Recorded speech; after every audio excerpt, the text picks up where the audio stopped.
سورة الرحمن. بسم الله الرحمن الرحيم. الرحمن علم القرآن، خلق الإنسان علمه البيان. الشمس والقمر بحسبان، والنجم والشجر يسجدان. والسماء رفعها ووضع الميزان، ألا تطغوا في الميزان. وأقيموا الوزن بالقسط ولا تخسروا الميزان. والأرض وضعها للأنام، فيها فاكهة والنخل ذات الأكمام، والحب ذو العصف والريحان. فبأي آلاء ربكما تكذبان؟ خلق الإنسان من صلصال كالفخار، وخلق الجان من مارج من نار. فبأي آلاء ربكما تكذبان؟ رب المشرقين ورب المغربين. فبأي آلاء ربكما تكذبان؟ مرج البحرين يلتقيان،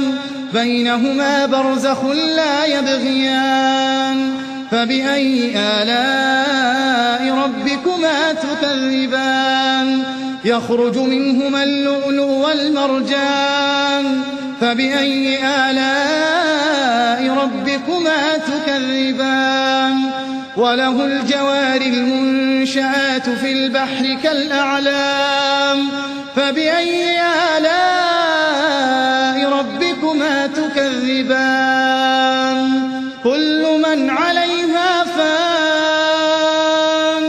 ويبقى وجه ربك ذو الجلال والإكرام. فبأي آلاء ربكما تكذبان؟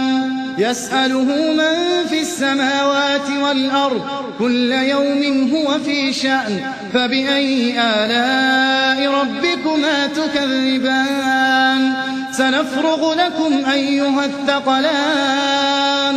فبأي آلاء ربكما تكذبان؟ يا معشر الجن والإنس إن استطعتم أن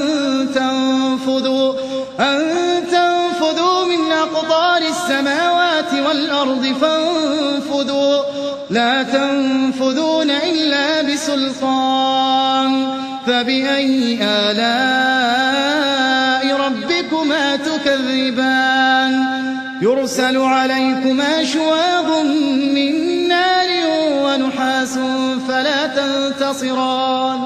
فبأي آلاء ربكما تكذبان؟ فإذا انشقت السماء فكانت وردة كالدهان. فبأي آلاء ربكما تكذبان؟ فيومئذ لا يسأل عن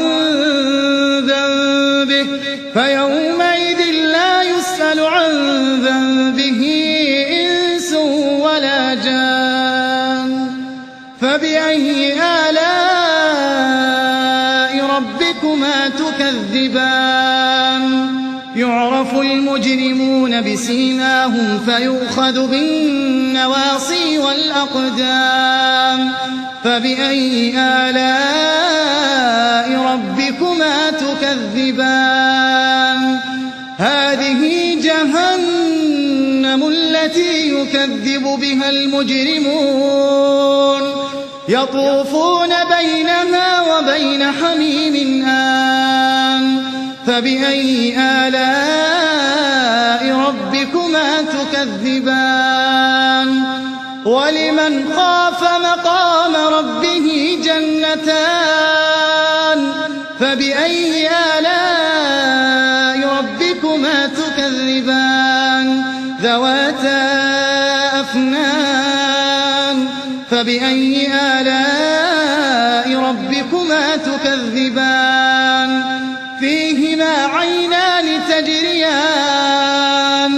فبأي آلاء ربكما تكذبان فيهما من كل فاكهة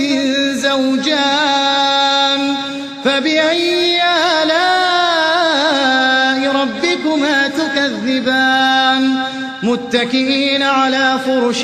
بطائنها من استبرق وجنى الجنتين دان فبأي آلاء ربكما تكذبان فيهن قاصرات الطرف لم يطمثهن إنس قبلهم ولا جان فبأي آلاء ربكما تكذبان كأنهن الياقوت والمرجان فبأي آلاء ربكما تكذبان هل جزاء الإحسان إلا الإحسان فبأي آلاء ربكما تكذبان ومن دونهما جنتان فبأي آلاء ربكما تكذبان مدهامتان فبأي آلاء ربكما تكذبان فيهما عينان نضاختان فبأي آلاء ربكما تكذبان فيهما فاكهة ونخل ورمان فبأي آلاء ربكما تكذبان فيهن خيرات حسان فبأي آلاء ربكما تكذبان حور مقصورات في الخيام فبأي آلاء ربكما تكذبان لم يطمثهن إنس قبلهم ولا جان فبأي آلاء ربكما تكذبان متكئين على رفرف خضر وعبقري حسان فبأي آلاء ربكما تكذبان تبارك اسم ربك ذي الجلال والإكرام. سورة الواقعة. بسم الله الرحمن الرحيم. إذا وقعت الواقعة ليس لوقعتها كاذبة خافضة رافعة إذا رجت الأرض رجا وبست الجبال بسا فكانت هباء منبثا وكنتم أزواجا ثلاثة فأصحاب الميمنة ما أصحاب الميمنة وأصحاب المشأمة ما أصحاب المشأمة والسابقون السابقون أولئك المقربون في جنات النعيم ثلة من الأولين وقليل من الآخرين على سرر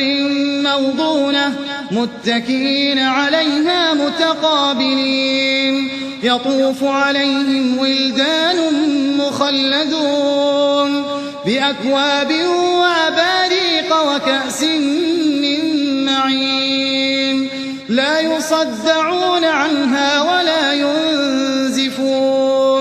وفاكهة مما يتخيرون ولحم طير مما يشتهون وحور عين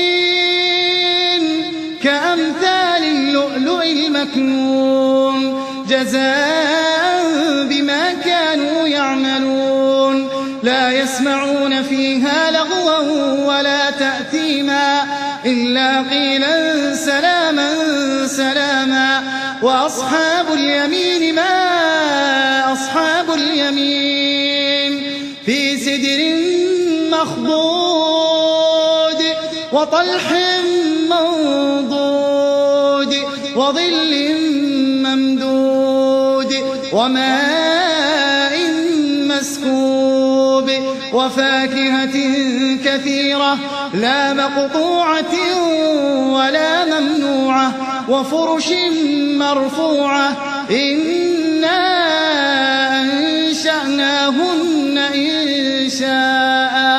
فجعلناهن أبكارا عربا أترابا لأصحاب اليمين ثلة من الأولين وثلة من الآخرين وأصحاب الشمال ما أصحاب الشمال في سموم وحميم وظل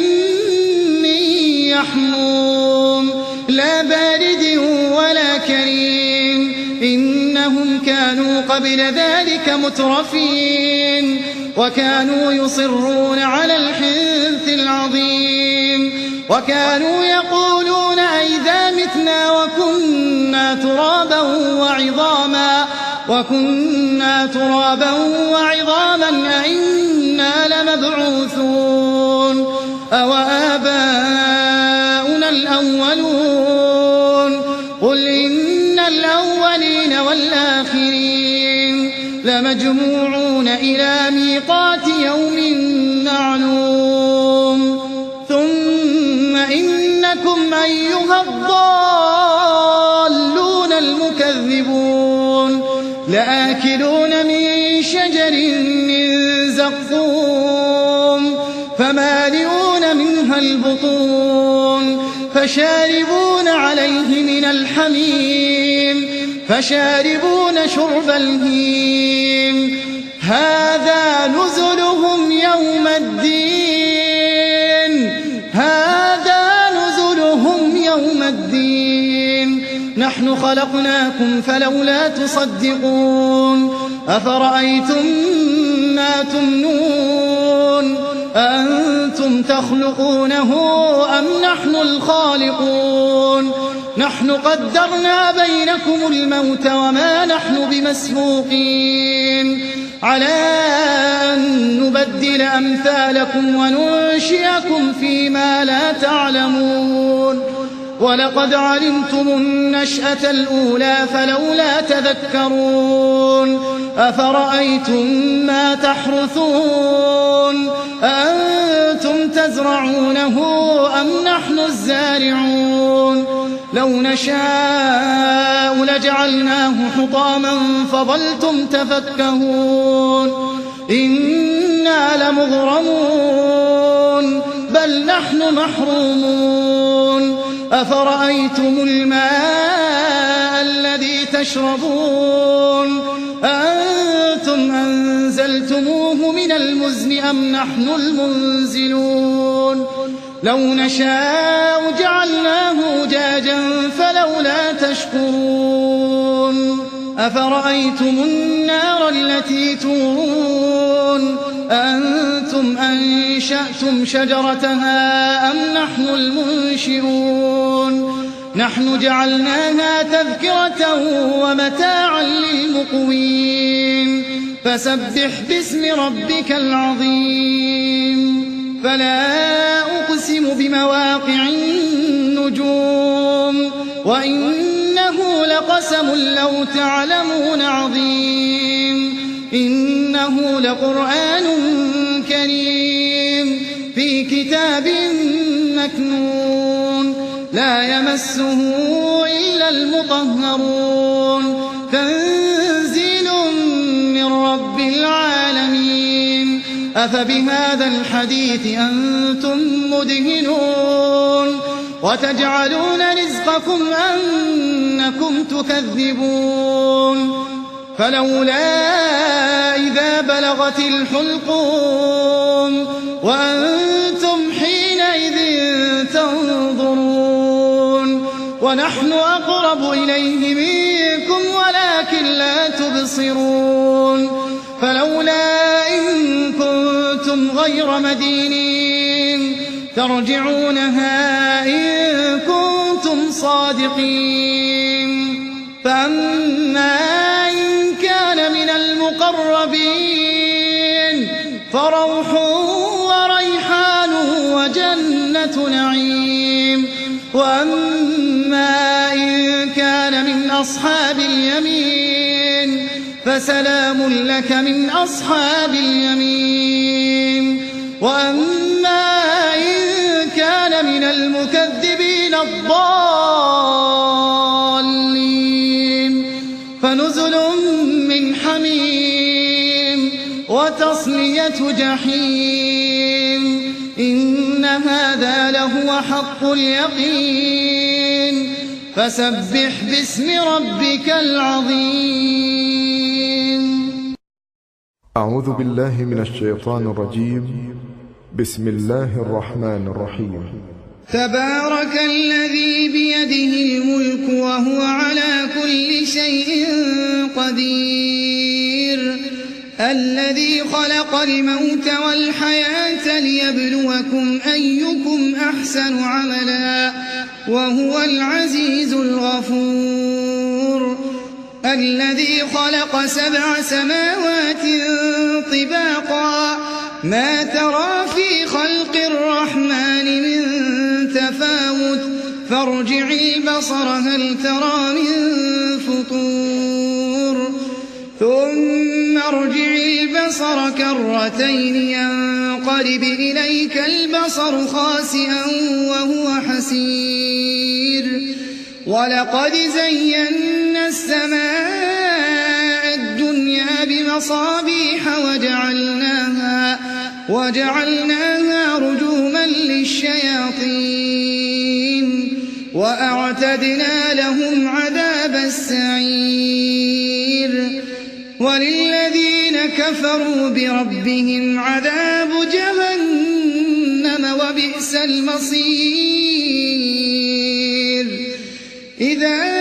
ألقوا فيها سمعوا لها شهيقا وهي تفور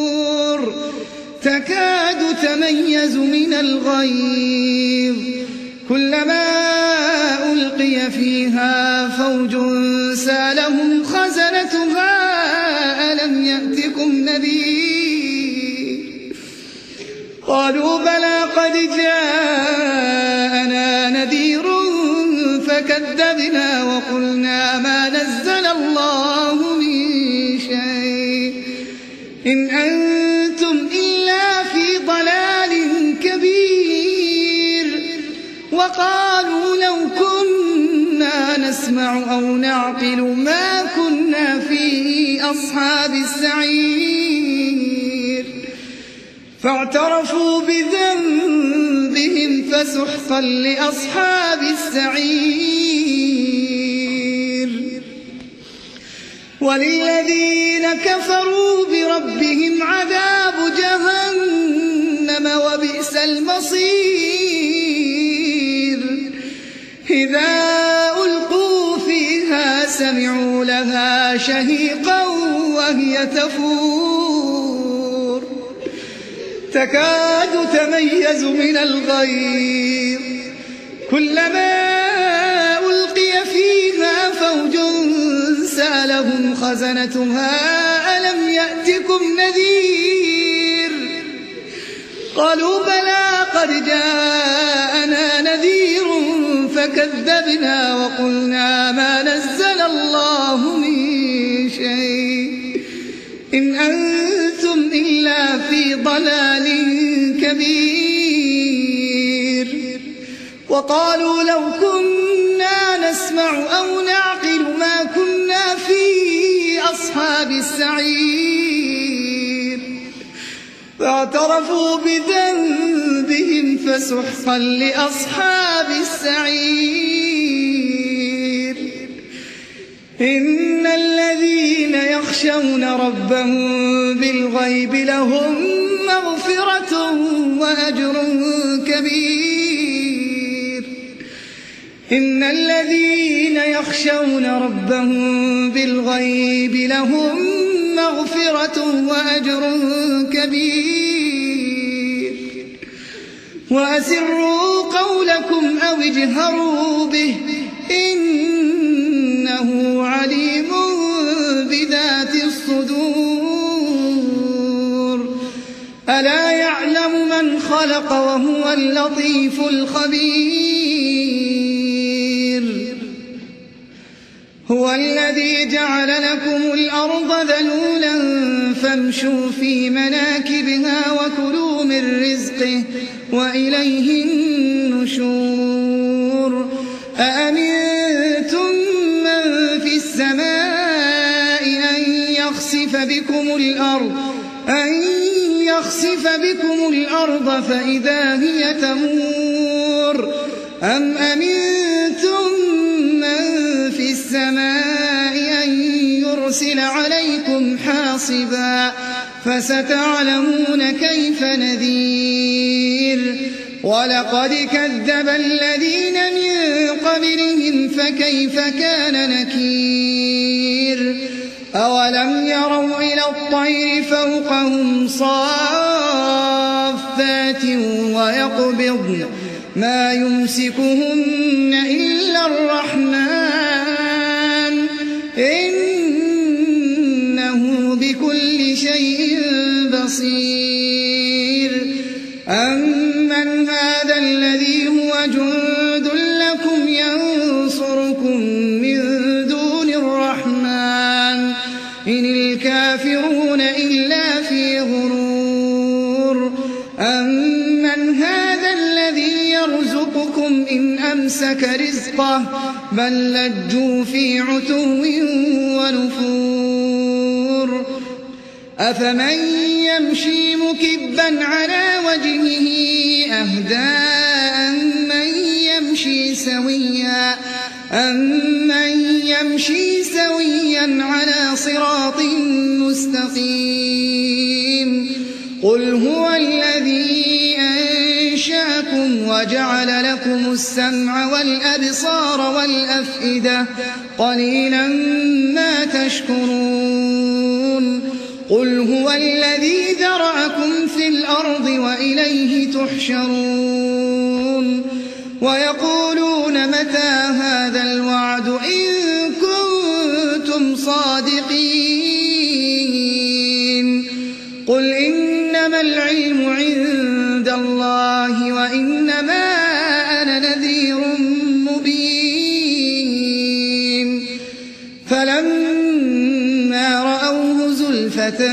سيئت وجوه الذين كفروا وقيل هذا الذي كنتم به تدعون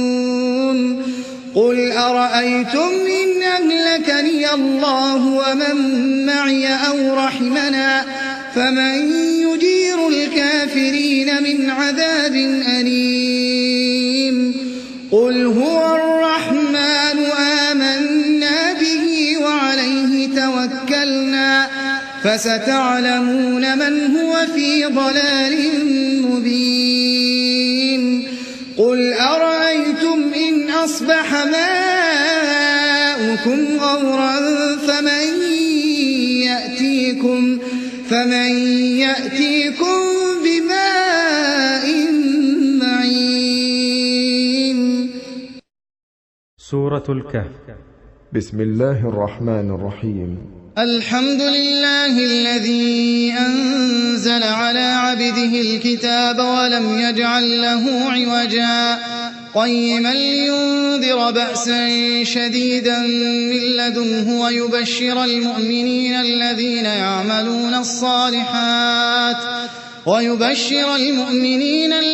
يعملون الصالحات أن لهم أجرا حسنا ماكثين فيه أبدا وينذر الذين قالوا اتخذ الله ولدا ما لهم به من علم ولا لآبائهم كبرت كلمة تخرج من أفواههم إن يقولون إلا كذبا فلعلك باخع نفسك على آثارهم إن لم يؤمنوا بهذا الحديث أسفا إنا جعلنا ما على الأرض زينة لها لنبلوهم أيهم أحسن عملا وإنا لجاعلون ما عليها صعيدا جرزا أم حسبت أن أصحاب الكهف والرقيم كانوا من آياتنا عجبا إذ أوى الفتية إلى الكهف فقالوا ربنا آتنا من لدنك رحمة وهيئ لنا من أمرنا رشدا فضربنا على آذانهم في الكهف سنين عددا ثم بعثناهم لنعلم أي الحزبين أحصى لما لبثوا أمدا نحن نقص عليك نبأهم بالحق إنهم فتية آمنوا بربهم وزدناهم هدى وربطنا على قلوبهم إذ قاموا فقالوا ربنا رب السماوات والأرض لن ندعو من دونه إلها لقد قلنا إذا شططا هؤلاء قوم اتخذوا من دونه آلهة لولا يأتون عليهم بسلطان بين فمن أظلم ممن افترى على الله كذبا وإذ اعتزلتموهم وما يعبدون إلا الله فأووا إلى الكهف ينشر لكم ربكم من رحمته ويهيئ لكم من أمركم مرفقا وترى الشمس إذا طلعت تزاور عن كهفهم ذات اليمين وإذا غربت تقرضهم ذات الشمال وهم في فجوة منه ذلك من آيات الله من يهد الله فهو المهتد ومن يضلل فلن تجد له وليا مرشدا وتحسبهم أيقاظا وهم رقود ونقلبهم ذات اليمين وذات الشمال وكلبهم باسط ذراعيه بالوصيد لو اطلعت عليهم لوليت منهم فرارا ولملئت منهم رعبا وكذلك بعثناهم ليتساءلوا بينهم قال قائل منهم كم لبثتم قالوا لبثنا يوما أو بعض يوم قالوا ربكم أعلم بما لبثتم فابعثوا أحدكم بورقكم هذه إلى المدينة فلينظر أيها أزكى طعاما فليأتكم برزق منه وليتلطف ولا يشعرن بكم أحدا إنهم إن يظهروا عليكم يرجموكم أو يعيدوكم في ملتهم ولن تفلحوا إذا أبدا وكذلك أعثرنا عليهم ليعلموا أن وعد الله حق وأن الساعة لا ريب فيها إذ يتنازعون بينهم أمرهم فقالوا ابنوا عليهم بنيانا ربهم أعلم بهم قال الذين غلبوا على أمرهم لنتخذن عليهم مسجدا سيقولون ثلاثة رابعهم كلبهم ويقولون خمسة سادسهم كلبهم رجما بالغيب ويقولون سبعة وثامنهم كلبهم قل ربي أعلم بعدتهم ما يعلمهم إلا قليل فلا تمار فيهم إلا مراء ظاهرا ولا تستفت فيهم منهم أحدا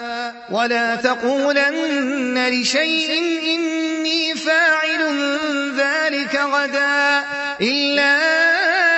أن يشاء الله واذكر ربك إذا نسيت وقل عسى أن يهديني ربي لأقرب من هذا رشدا ولبثوا في كهفهم 300 سنين وازدادوا 9 قل الله أعلم بما لبثوا له غيب السماوات والأرض أبصر به وأسمع ما لهم من دونه من ولي ولا يشرك في حكمه أحدا واتل ما أوحي إليك من كتاب ربك لا مبدل لكلماته ولن تجد من دونه ملتحدا واصبر نفسك مع الذين يدعون ربهم بالغداة والعشي يريدون وجهه ولا تعد عيناك عنهم تريد زينة الحياة الدنيا ولا تطع من أغفلنا قلبه عن ذكرنا واتبع هواه وكان أمره فرطا وقل الحق من ربكم فمن شاء فليؤمن ومن شاء فليكفر إنا أعتدنا للظالمين نارا أحاط بهم سرادقها وإن يستغيثوا يغاثوا بماء كالمهل يشوي الوجوه بئس الشراب وساءت مرتفقا إن الذين آمنوا وعملوا الصالحات إنا لا نضيع أجر من أحسن عملا أولئك لهم جنات عدن تجري من تحتهم الأنهار يحلون فيها من أساور من ذهب ويلبسون ثيابا خضرا من سندس واستبرق متكئين فيها على الأرائك نعم الثواب وحسنت مرتفقا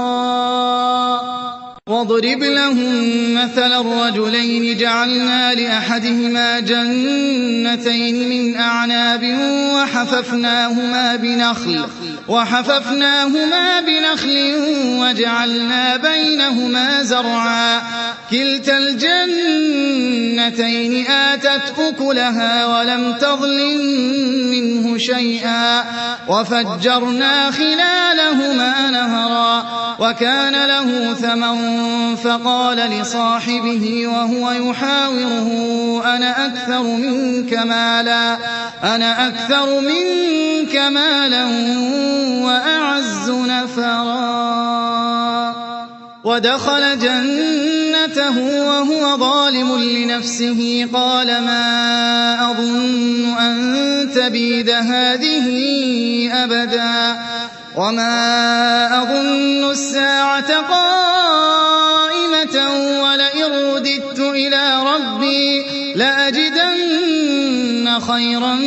منها منقلبا قال له صاحبه وهو يحاوره أكفرت بالذي خلقك من تراب ثم من نطفة ثم سواك رجلا لكن هو الله ربي ولا أشرك بربي أحدا ولولا إذ دخلت جنتك قلت ما شاء الله لا قوة إلا بالله إن ترني أنا أقل منك مالا وولدا فعسى ربي أن يؤتيني خيرا من جنتك ويرسل عليها حسبانا من السماء فتصبح صعيدا زلقا أو يصبح ماؤها غورا فلن تستطيع له طلبا وأحيط بثمره فأصبح يقلب كفيه على ما أنفق فيها وهي خاوية على عروشها ويقول يا ليتني لم أشرك بربي أحدا ولم تكن له فئة ينصرونه من دون الله وما كان منتصرا هنالك الولاية لله الحق هو خير ثوابا وخير عقبا واضرب لهم مثل الحياة الدنيا كماء أنزلناه من السماء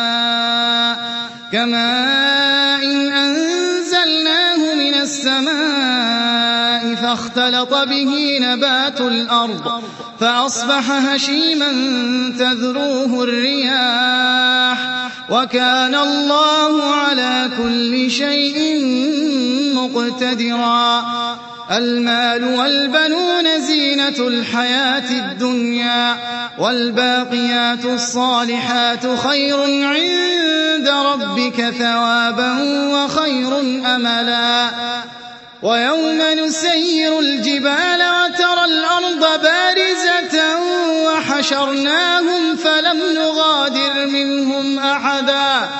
وعرضوا على ربك صفا لقد جئتمونا كما خلقناكم أول مرة بل زعمتم أن لن نجعل لكم موعدا ووضع الكتاب فترى المجرمين مشفقين مما فيه ويقولون يا ويلتنا ما لهذا الكتاب لا يغادر صغيرة ولا كبيرة إلا أحصاها ووجدوا ما عملوا حاضرا ولا يظلم ربك أحدا وإذ قلنا للملائكة اسجدوا لآدم فسجدوا إلا إبليس كان من الجن ففسق عن أمر ربه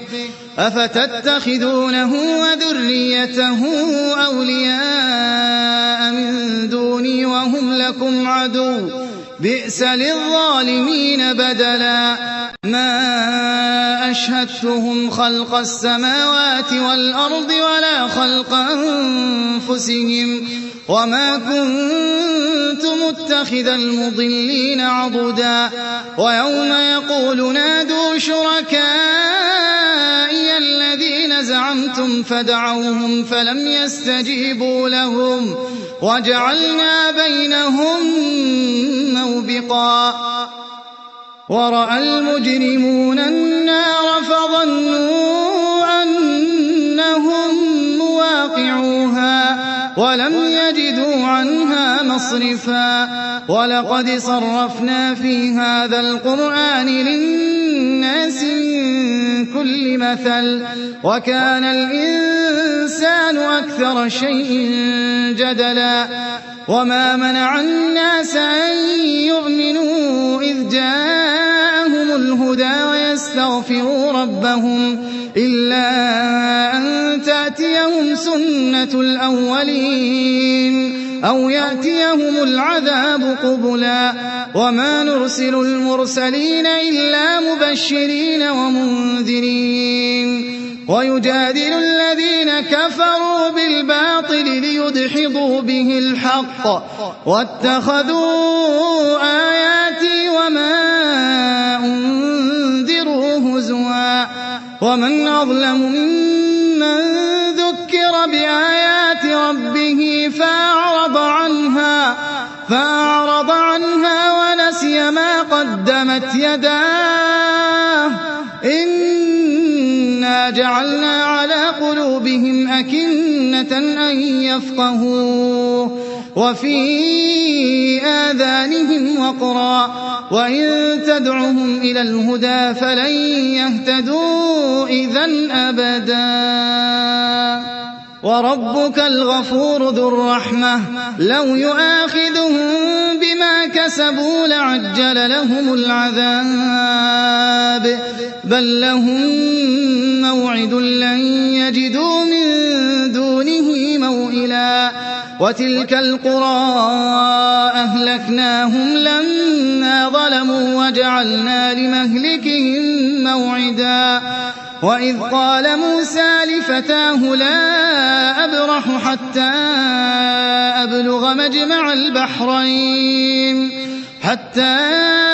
أبلغ مجمع البحرين أو أمضي حقبا فلما بلغا مجمع بينهما نسيا حوتهما فاتخذ سبيله في البحر سربا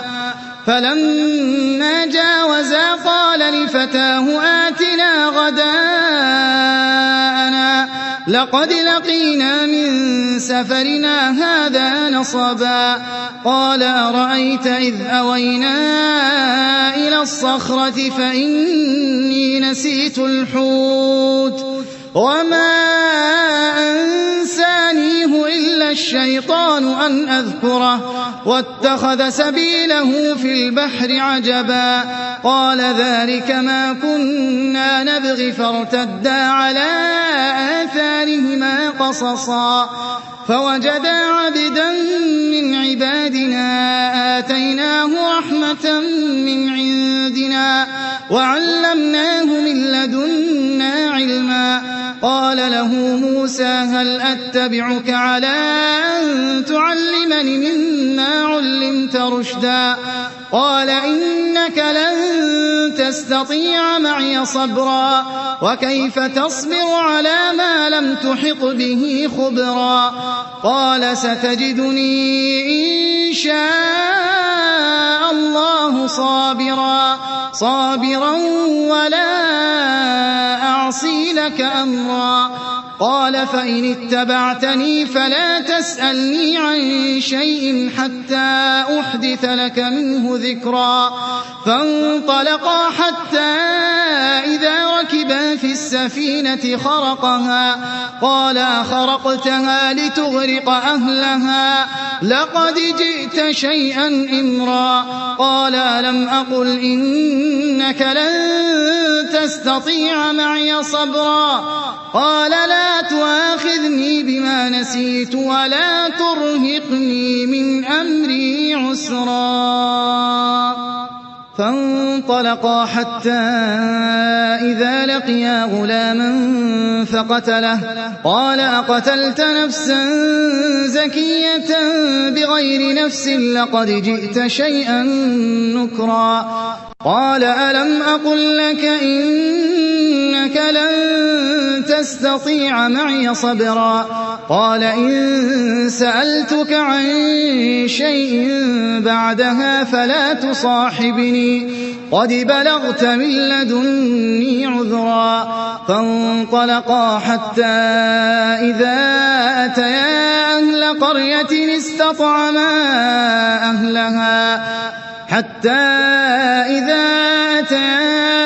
قرية استطعما أهلها فأبوا أن يضيفوهما فوجدا فيها جدارا يريد أن ينقض فأقامه قال لو شئت لاتخذت عليه أجرا قال هذا فراق بيني وبينك سأنبئك بتأويل ما لم تستطع عليه صبرا أما السفينة فكانت لمساكين يعملون في البحر فأردت أن أعيبها وكان وراءهم ملك يأخذ كل سفينة غصبا وأما الغلام فكان أبواه مؤمنين فخشينا أن يرهقهما طغيانا وكفرا فأردنا أن يبدلهما ربهما خيرا منه زكاة وأقرب رحما وأما الجدار فكان لغلامين يتيمين في المدينة وكان تحته كنز لهما وكان أبوهما صالحا فأراد ربك أن يبلغا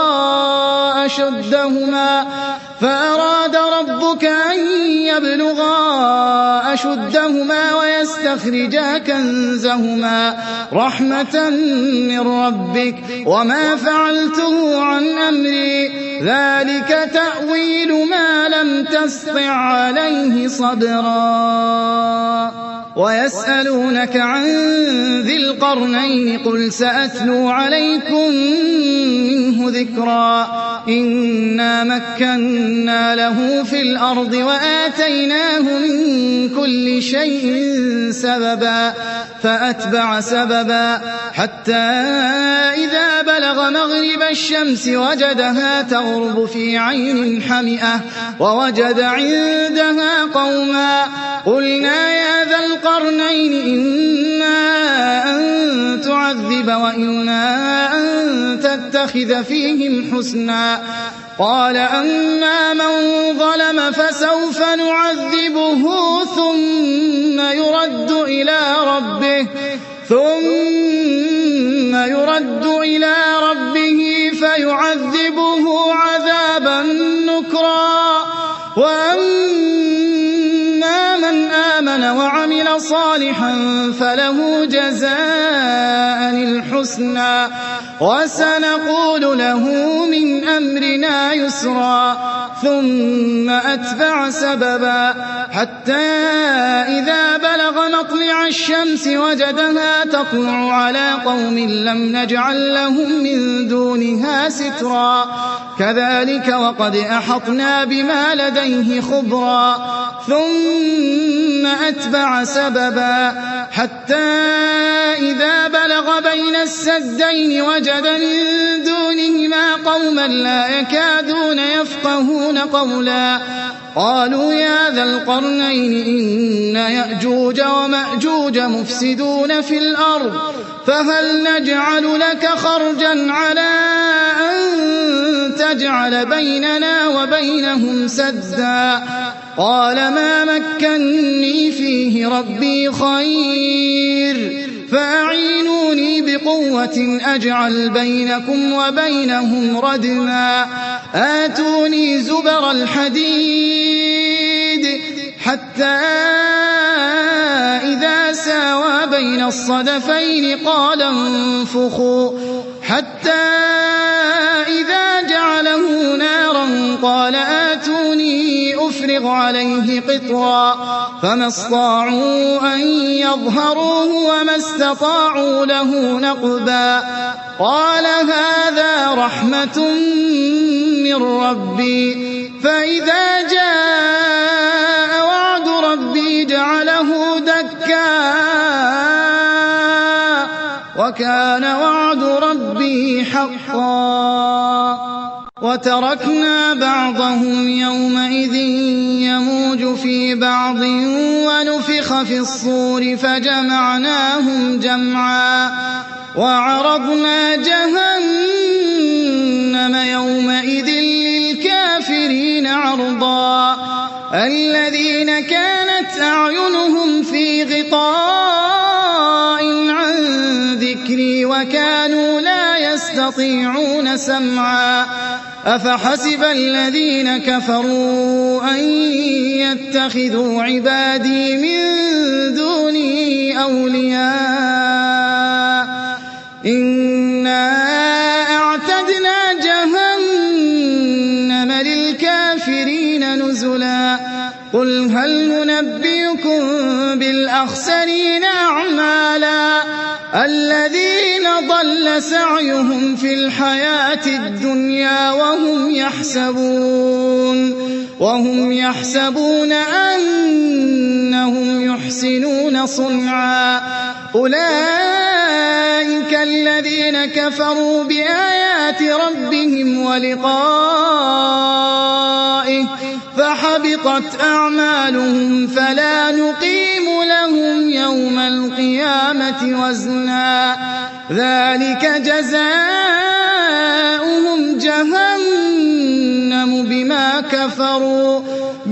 كفروا واتخذوا آياتي ورسلي هزوا.